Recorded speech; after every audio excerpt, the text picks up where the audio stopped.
أعوذ بالله من الشيطان الرجيم. بسم الله الرحمن الرحيم، والصلاة والسلام على سيدنا محمد وعلى آله وصحبه أجمعين. سبحانك لا علم لنا إلا ما علمتنا إنك أنت العليم الحكيم. رب علمنا ما جهلنا وذكرنا ما نصينا وانفعنا بما علمتنا وعلمنا بما ينفعنا إنك أنت السميع العليم. waxaan ku jirnaa xadiiska maanta waxaan ka hadlaynaa salaatul janaasa. salaatul janaasa xaqiiqatan dadka qiimaheeda ma garanayo, fadliga leedahay iyo wanaaga leedahay. walidaalika dad badan waxaa arkaysaa oo janaasada markay dhacdo oo qayr hebel ma dhintaa maanta goorma lagu tukanayo ma weydiinayo, goorma la aasaya ma weydiinayo. laba marba faa'iida ku jirto. midna faa'iida waxay ku jirtaa qofka ku tukanaya laftigiisa. maxay xadiiskii abi hurayra xadiiskii muslim nabiga calayhi salaatu wasalaam wuxuu leeyahay man shahida aljanaasa xataa yusalli calayha, ninkii xaadir janaasa xataa yusalli calayha ilaa uu kaga tukado oo falahu qiraad uu leeyahay. qiraad ayuu ku tilmaamay. markaas wuxuu yidhi waman shahidaha xataa tudfan falahu qiraataan. qaaluu ya rasuul allah waman qiraataanka maxay yihiin? qiraadka muxuu yahay? wuxuu yidhi mithlu jabalayni ayuu ku tilmaamay cadiimayni. riwaayadda muslim. riwaayada kale waxay leedahay aqala jabal uxud inuu yahay midkood, halka jabal. idan inaad salaada janaasa ku tukatid hal jabal oo uxud kan ugu yar uu yahay ayaa helaysaa ajir kugu sugan. ajirkaas halkee ka heli kartaa? buurtaas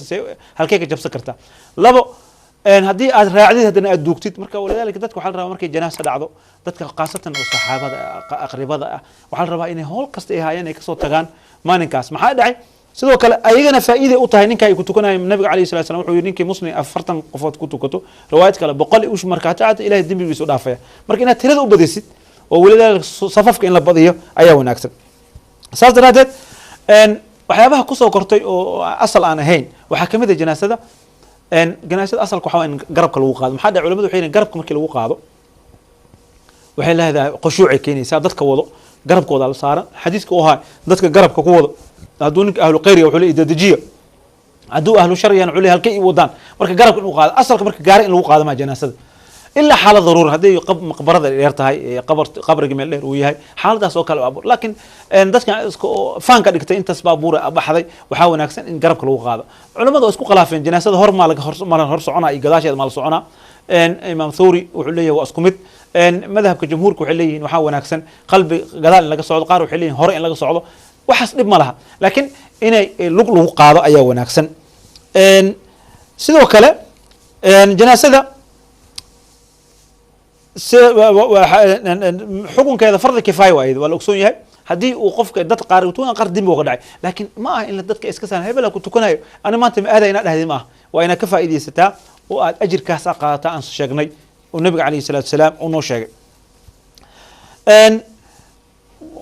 xadiis farad badan kusoo aroortay fadliga ay leedahay qofka inuu raaco. xadiiskaas uu ka mid yahay qeyrkiisaba. waxaa kusoo hartay waqtiyo waxaa jirta aan salaada janaasada la tukan karin oo nabiga calayhi salatu wasalam xadiis cuqba ibn caamir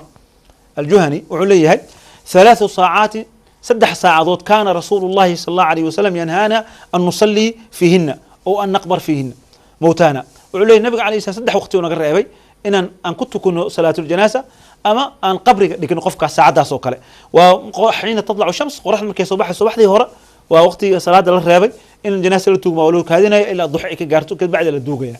ama waxiina taquumu qaa'ima dhahir ida dhaxda markay taaganta 6 saac duhur markay taamaya meydka lama duugayo. sidoo kale man lagu tukanayo waa la sugaa ilaa salaada duhur lagu tukado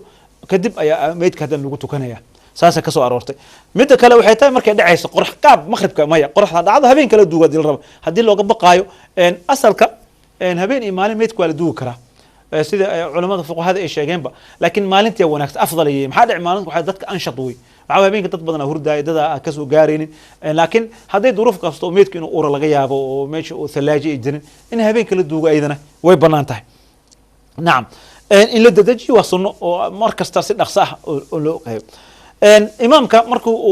uu salaada dujinaya meydka dabcan meydka dhinaca qiblada la gaarsiinaya madaxiisa ama midigta la jeefiyo asalka taas fadli badan. haddii madaxiisa dhinaca kale aad xataa dhib ma laha oo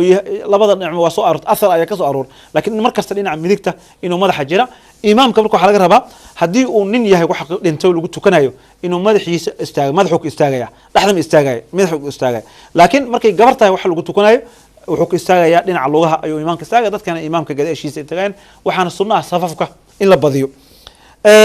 waxaa ku soo hartay salaadaas oo ah oo janaasada hadday rag iyo dumar lagu tukanayo waxaa leeyahay ragga imaamka lasoo xirjina kadib dumarka la dhigaa saasaa la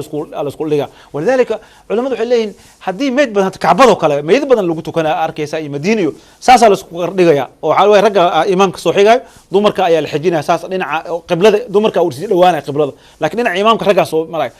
halka salaad lagu tukado intaas meydna waxaa leeyahay mid kabsa qiiraad oo leeyahay maxaa leeyahay xadiiska wuxuu leeyahay nabiga alayhi salatu wasalam man salla ala janaasa ma dhihin salaatul janaasa ma dhihin ay janaasa hal qiiraad ku leedahay haddii marka maka ku tukato intaas oo meydna maanta lagu tukado maalinka inta lagu tukado ajirkaaga wax la soo koobi kara ma laha sidoo kale axwaasha meydka oo lagu tukanayo oo lagu tukanayo 6 qaybood ayay yiraahdaan fuqahaada ay sheegaan kow waxa leeyahay saddex kood salaat cala meyd fi musalla in meel banaan lagu tukado nasa ka soo oran nabiga alayhi salatu wasalam markii najaashi ku tukanay masaajid gudihiisa kuma tukanay banaanka ayuu ku tukaday meel oo banaan ama meel loogu talagalay in lagu tukado xataa maqbarada in lagu tukan karaa idan banaanka in lagu tukado ama xataa masjidka lagu tukado waa ka soo orortay Aisha radiyallahu anha ayaa ninka saxaabiga markuu geerso waxay tiri halay soo marsii masaajidka aan ku tukaday halkaas waxa ka aragtaa dumarka salaatul janaasa inay tukadaan anaga dumarku waxa laga reebay inay aadin ay raacin janaasada laakiin inay tukadaan salaatul janaasa ay ajirkaas qaataan rag ay lamid yihiin buurtaas ay qaadanayaan oo ah haday tukadaan halka buur oo uxud kala aha ajirkiisa qaadanayaan in la dhaw dumar ma aadi karo janaasada ma aadi karto ma raaci karto laakiin salaada masaajidka ku tukarta Aisha ayaa ku tukatay sidoo naskaya xaaladda kale waxay tahay markii la duuga kadib dadka qaasatan asxaabta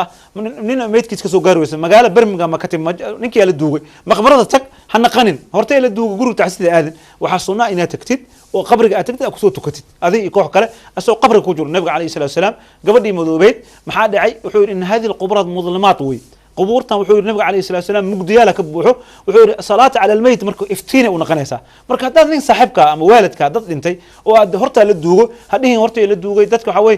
janaasada maxaadirin ma Soomaaliya hooyada lagu duugo gadaal ka tagtay tag حتى علماء waxay leeyihiin nabiga kaleey sallallahu alayhi wasallam xadiis waxa aroor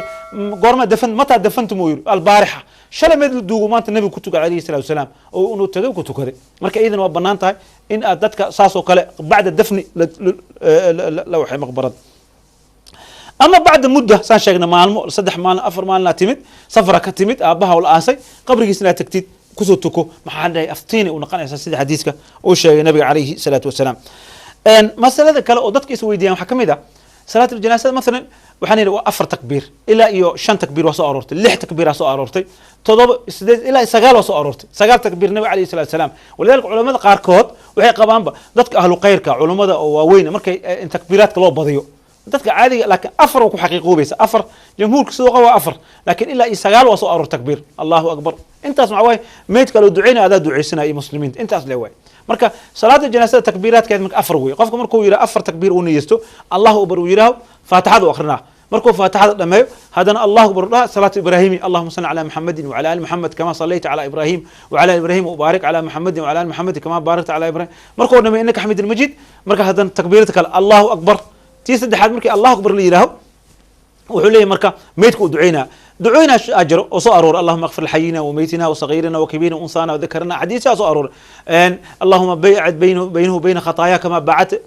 دعينا صو أرور لكن قفكم ما بك صايد دعو ور أجر كاس أو بورتا هاسكا حرمن كتكو محل هذا اللهم اغفره اللهم اغفر إله دين بيجي إسلاف ذات راهيد إله اغفر له وكافسه إسكا أمس أنت كلا إمامك وحورها آخر أصلا لكن دعاء إذا مرك كود الله أكبر فاتحة آخرنا مرك الله بعد النبي قال وصلنا مرك سد حد الدليل هنا إله دين بيجي إسلاف مرك أفرنا اللهم اغفر لي أنا يدين بيجي إسلاف على هذا ولا المسلم هذه دعونا أجر اللهم لا تحرمنا أجره ولا تفتنا بعد دعونا سؤال هداد أوذن إله يدين بيجي إسلاف أنت أسوي ولذلك رجع يدمرك إذا كنا وحال رأينا كقيب قلان مع تراث بدن وميت اللي قلت كنا وحكى لك قبكر مرة قفا جعلنا نجته ومسلم ما حكوا كلامي كرتان كان عمل كيسال صعود أنت أكو كلامي كرت عوي صلاة داس أو دعيني سو رحمة أو أيته طيب تكبيراتك ولا إمامك يقول رافي إمامك لبا مر الله أكبر نوير وفاتحة الأخري أو الله أكبر يري وهدنا أخري صلي على النبي عليه الصلاة والسلام هذا تمت سأسوق علينا ستكبيراتك أصلك وح أصلك أنتم ميت كيال أنت ميت كأمش لا قادم إن أبو بسيسد إمامك متابع دي شرط ما مركز وكله أسوى كهر مرسومة أديك صوب بلاو الله أكبر الحمد لله رب العالمين الرحمن فاتح الآخر الله أكبر اللهم صل على محمد له أسك هسي السلام النقص دور ربه قدرك كين أديك كواج horta salaamo naqsaday laakiin waxa shardi in culumada inta meedka meesha laga qaado markii meesha laga qaado xaaladaas waxay noqonaysaa salaadii janaasada ajirkeedii inuu ku gafo laakiin intuu ajir ku gafin adiga gadaal waa ka keeni kartaa takbiiraadkiita oo ka tagay maaha ina hal ka daba tiraahdo asaga ala salaam naqsad maaha maxaa dhacay arkaanteedii ka maqan laba takbiir kala ka maqan macna aqal afar way ilaa iyo sagaalna waa niri way banaan tahay dadka culimada qaarkood kuwa waaweyn ayaa waxa fatwooday dadka culimadaas loo sameeyo naam طيب هذه مساجد كهورتا كنت كويس قبرك وقدبتك maxaa salaada ajra ku jirta dadka intaas dhan ma fahansano hadii masaajidka ay ku gaar weysay inuu qofka uu kaga tago waxa kale masaa'ilka waxay tahay asalka meedka waxa wanaagsan la dedejiyo dhulka ilaahay waa isku mid dada isku mashquuliyo meedka waa la qaadaya waa la yeelaya meedka in la xaalad dardaaran hadda jirto culimada qaar kood waxay yireen haduu dardaarmay dardaanka wasiyada waxa weeye in la fulay way markasta wasiyada waxay tahay in qofka la fuliyo waajib ay tahay dadka tarakadiisa ku ah inay waxa sunna ah dadka qaar kood waxay fariistaan meedka inta la aasin nasa soo arooray inta la aasin la fariista ma inta oo aasa ina taagnato way markii la aasa kadib ina fariisto markaas oo la fariisto way banaanta waa soo aroortay dadka markay soo baxaan